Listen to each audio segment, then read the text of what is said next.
Maruti creators YouTube ఛానల్కి స్వాగతం సుస్వాగతం. నేను మిస్ సత్య ఉమ్మిటి. ఓం గం గణపతే నమః, ఓం శ్రీమాత్రే నమః, ఓం హం హనుమతే నమః. కార్తీక పురాణం 13వ అధ్యాయం. ఇంతకుముందు అధ్యాయంలో సాలగ్రామం దానం చేయడం వల్ల ఎలాంటి అద్భుతమైన ఘనమైన ఫలితాలు ఉంటాయో తెలుసుకున్నాం కదా.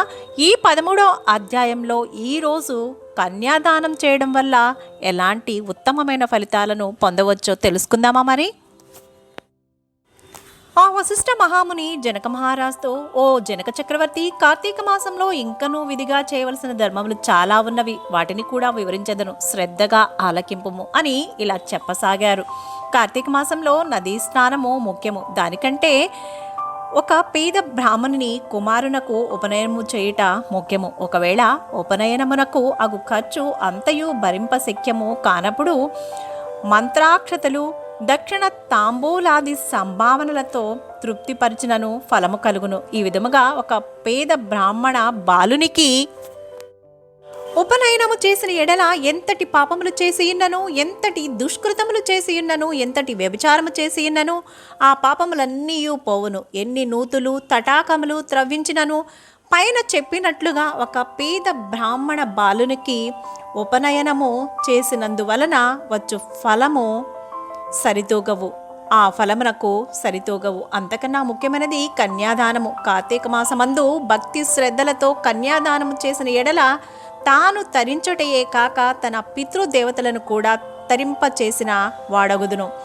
ఇందుకొక ఇతిహాసం కూడా కలదు, శ్రద్ధగా వినుడు అని ఇలా చెప్పసాగారు.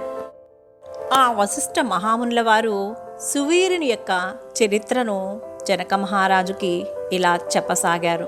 ద్వాపరయుగంలో వంగదేశంలో గొప్ప పరాక్రమవంతుడు సూర్యుడు అయిన సువీరుడను ఒక రాజు ఉండెను. అతనికి రూపవతి ఎను భార్య కలదు. ఒకసారి సువీరుడు శత్రు రాజులచే ఓడింపబడిన వాడై భార్యతో సహా అరణ్యమునకు పారిపోయి ధనహీనుడై నర్మదా నదీ తీరమందొక పర్ణశాలను నిర్మించుకొని కందమూలాది ఫలాదులను భక్షించుచు కాలము గడుపుచుండెను. అలా కొన్ని రోజులు గడిచిన తర్వాత ఆ రాజు యొక్క భార్య రూపవతి ఒక బాలికను కనెను. ఆ బిడ్డను అతి గారాభంతో పెంచుచుండిరి. క్షత్రియ వంశమందు జన్మించిన ఆ బాలికకు ఆహారాది సదుపాయాలు సరిగా లేకపోయినప్పటికీ శుక్లపక్షము చంద్రుని వలె దినదినాభివృద్ధి నొందుతూ అతి గారాభంతో పెరుగుచుండెను. అలా ఆమెను చూచువారలకు కనుల పండువగా, ముద్దులకు మాటలతో చాలా ముచ్చటగా నుండేది.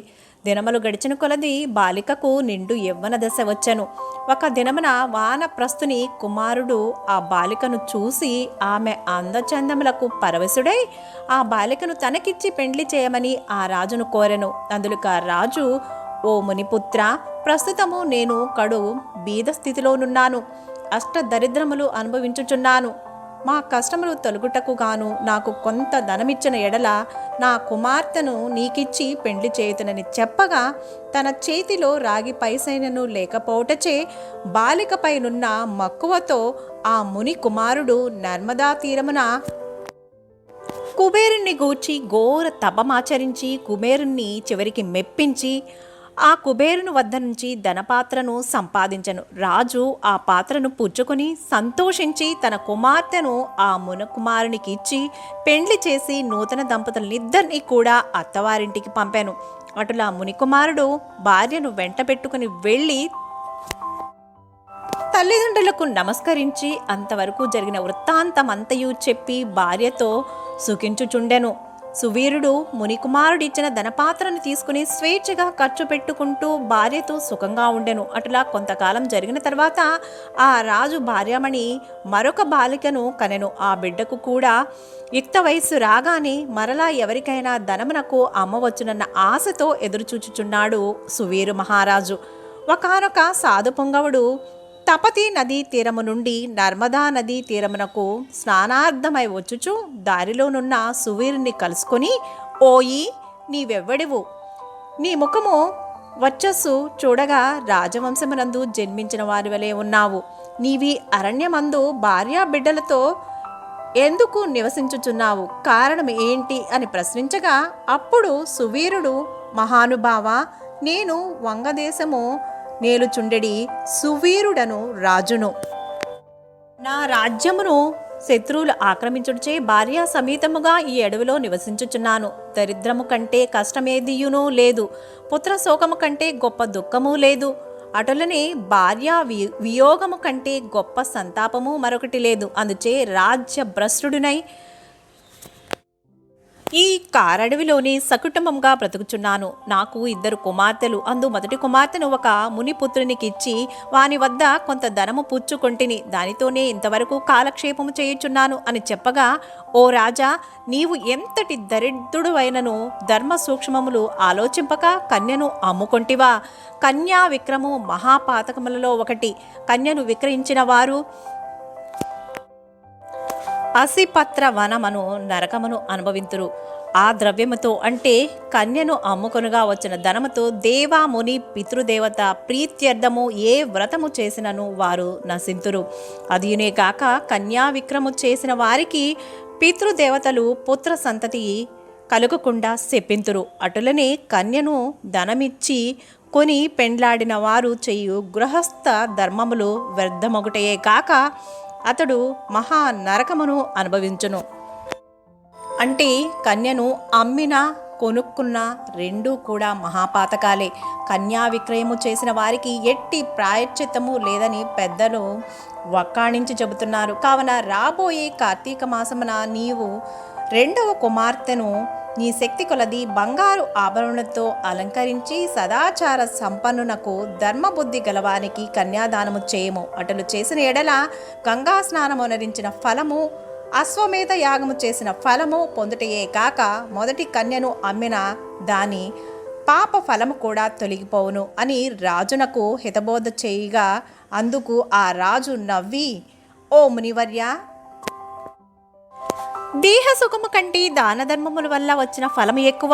తాను బ్రతికుండగా భార్య బిడ్డలతోనూ సిరి సంపదలతోనూ సుఖముగా ఉండగా చనిపోయిన తర్వాత వచ్చేది ఏదో మోక్షము కొరకు ప్రస్తుతమున్న అవకాశమును చేతులారా జార విడుచుకోమంటారా? ధనము బంగారము కలవారే ప్రస్తుతము లోకంలో రాణించగలరు. కానీ ముక్కు మూసుకొని నోరు మూసుకొని బక్క చిక్కి శల్యమై ఉన్న వారిని లోకము గుర్తిస్తుందా, గౌరవిస్తుందా? ఐహిక సుఖములే గొప్ప సుఖములు కానా నా 2వ కుమార్తెను కూడా నేనడిగినంత ధనము ఎవరిత్తురో వారికే ఇచ్చి పెండ్లి చేయుదును, కానీ కన్యాదానం మాత్రము చేయను అని నిక్కచ్చిగా అతను చెప్పాడు. ఆ మాటలకు సన్యాసి ఆశ్చర్యపడి తన దారిన తాను వెడలిపోయెను. అలా కొన్ని రోజుల తర్వాత సువీరుడు మరణించెను. వెంటనే యమభట్టులు వచ్చి వారిని తీసుకుని పోయి యమలోకములో అసిపత్రవన మను నరక భాగమున పడవేసి అనేక విధములుగా బాధించరి. సువీరుని పూర్వీకుడైన శృతకీర్తి యను రాజు ధర్మయుక్తముగా ప్రజలను పాలించి ధర్మాత్ముడై మృతి చెందిన పిమ్మట స్వర్గమందు సర్వ సౌఖ్యములు అనుభవించుచుండెను. సువీరుడు చేసిన కన్యా విక్రము వలన ఆ శృతకీర్తిని కూడా యమకింకర్లు పాశములతో బంధించి స్వర్గము నుండి నరకమునకు తీసుకుని వచ్చిరి.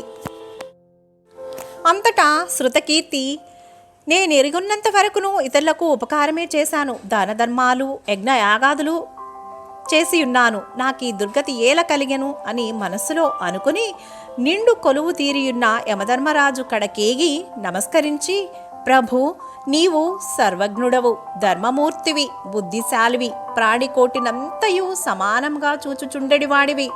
నేనెన్నడూ ఏ పాపము చేసి ఉండలేదు. నన్ను స్వర్గలోకము నుండి నరకలోకమునకు తీసుకుని వచ్చుటకు కారణమేమి? సెలవిండు అని ప్రాధేయపడెను. అంతా యమధర్మరాజు శృతకీర్తిని గాంచి, శృతకీర్తి, నీవు న్యాయమూర్తివి, ధర్మజ్ఞుడవు, నీవెటువంటి దురాచారము గాని చేసి ఉండలేదు. అయిననేమి, నీ వంశీయుడగు సువీరుడు తన జ్యేష్ఠ పుత్రికను ధనము కాసించి అమ్ముకొనెను. కన్యనమ్ముకునే వారి పూర్వీకులు ఇటు 3 తరముల వారు అటు 3 తరముల వారును కూడా వారెంతటి పుణ్యపురుషులైనను నరకమును అనుభవించటయే గాక నీచ జన్మలెత్తవలసి ఇండును. నీవు పుణ్యాత్ముడువనియు ధర్మాత్ముడువనియు నేను ఎరుగుదను. కాన నీకొక ఉపాయము చెప్పెదను. నీ వంశీయుడగు సువీరునకు మరి ఒక కుమార్తె కలదు. ఆమె నర్మదా నదీ తీరాన తన తల్లి వద్ద పెరుగుచున్నది. నా ఆశీర్వాద బలము వలన నీవు మానవ శరీరము తాల్చి అచటికు పోయి ఆ కన్యను వేద పండితుడును శీలవంతుడగు ఒక విప్రునకు కార్తీక మాసమున